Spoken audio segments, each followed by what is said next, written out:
For today's news, an unbelievable cruise heist that would give the wet bandits from Home Alone a run for their money, as two passengers that were sailing on board an MSC cruise ship managed to steal $100,000 worth of jewelry while on board, get caught by authorities, and inevitably end up facing no jail time, all with the power of liquid courage. It was actually the reason they got off scot-free, which has understandably sparked a lot of controversy. We will go over the details in today's video. Also, in Carnival news, Carnival Cruise Line is sending a warning to all passengers that board their ships, reminding you of their luggage policy. Unfortunately, rumors have surfaced and a lot of wrongdoing has been done on board their cruise ships, making things a lot harder for the crew members on board. So this MSC cruise heist story is absolutely insane. It initially took place back in 2023 last year. However, the verdict, conviction, and punishment, well, I should say lack thereof, because these men basically got a slap on the wrist, was just recently put out to the general public. So you have two men by the name of Gary Cooper, who's 30 years old, and Benjamin Greenwood, who's 33 years old.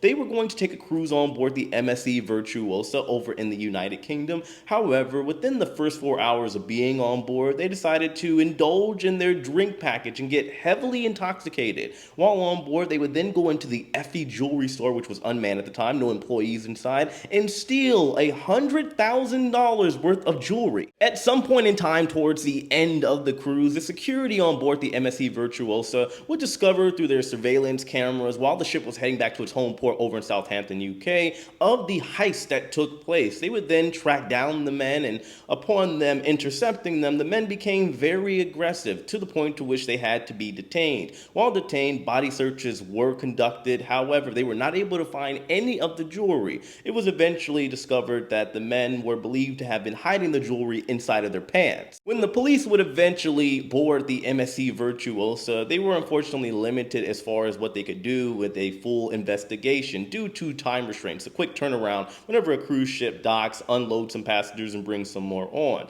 So they were not able to talk to any potential witnesses or also conduct a body search themselves. Eventually, Gary Cooper would confess to selling some of the jewelry, I'm assuming at some point during the cruise. Meanwhile, you have Benjamin Greenwood that would give back about $18,000 worth of jewelry. However, that would mean that about $50,000 worth of jewelry would remain unaccounted for. During a recent court hearing that would take place here in 2024, the judge would state that the two men that stole the $100,000 worth of jewelry had no prior records or arrest, and what they did was more or less an impulsive decision. Therefore, like I said at the beginning of the video, they got a slap on the wrist, which totaled out to 15 months of suspension, which is basically probation, and 270 hours of community service. Okay, so now that we have the details out of the way of this $100,000 conundrum, here is my 2 cents on the matter. For starters, you do have to take into consideration a couple factors. Like the judge said,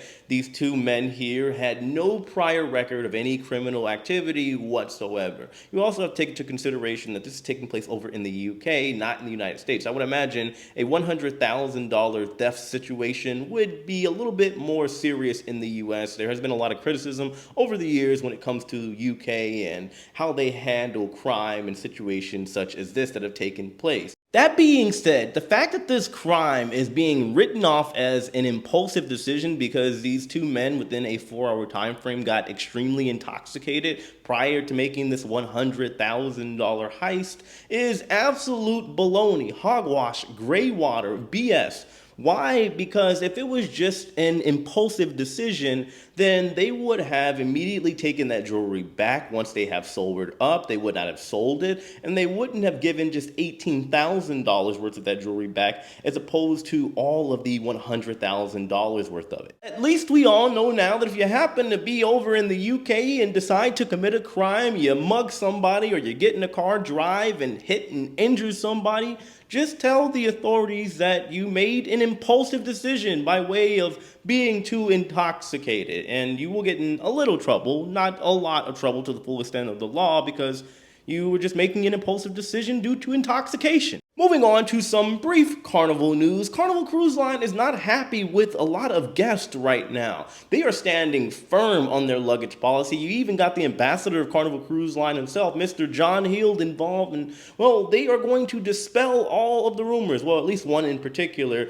that, as John Heald would say, is making things a lot harder for the crew members on board. I am, of course, talking about the dropping off of additional luggage to your cabin before the rooms are ready and available to you. Luggage that you didn't initially give to the porter over in the terminal prior to boarding the Carnival cruise ship. If you've been on a Carnival cruise ship, you know that usually around 1:30 p.m. or so is when the cabins are available to everyone. However, there is a large portion of people, by way of the rumors they've heard on the internet, that believe that they can just willy-nilly, as soon as they board the ship, go inside the cabins that are not ready yet, drop off their purse, their bag, what have you, and go off on their merry way to indulge in some guys, burgers, the pool, shack, explore the ship, what have you. However, this is false, and Carnival wants to clarify how the luggage policy works. First of all, if you want to be able to drop off your bag as soon as you get on board, or have an expedited luggage drop-off situation that goes on for you during your cruise, you either have to be a high-ranking member in the very important fun person or the VIFP program,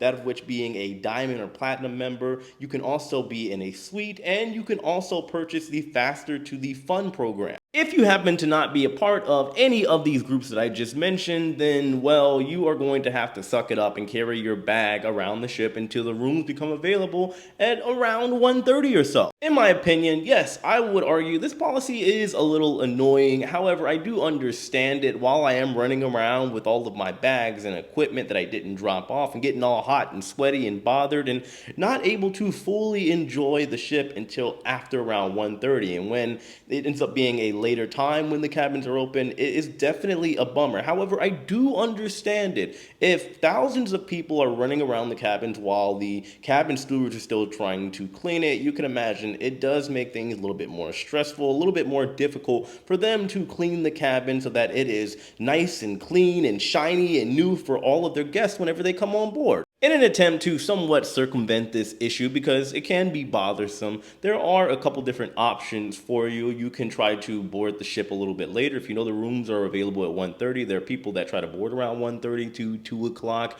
You can also drop your bag off, depending on your discretion and how much you trust the surveillance and the people on board. Drop it off in the hallway near your cabin, or maybe go find a lounge chair somewhere. You can drop your bags off there. Again, it does depend on how much you trust the people around you, or straight up you can become a higher ranking loyalty member, or you can buy the perk that is available to you, that of course being the faster to the fun. Also, of course, you can just simply book a suite, but yes, it can be a little pricey as well, but you do what you must. Anyway, that's what I have for today's video. Of course, let me know your thoughts in the comment section below. Hit that like button on your way out, subscribe if you haven't already, and know, as usual, I love and appreciate every single one of you. I'll see you later. Take it easy.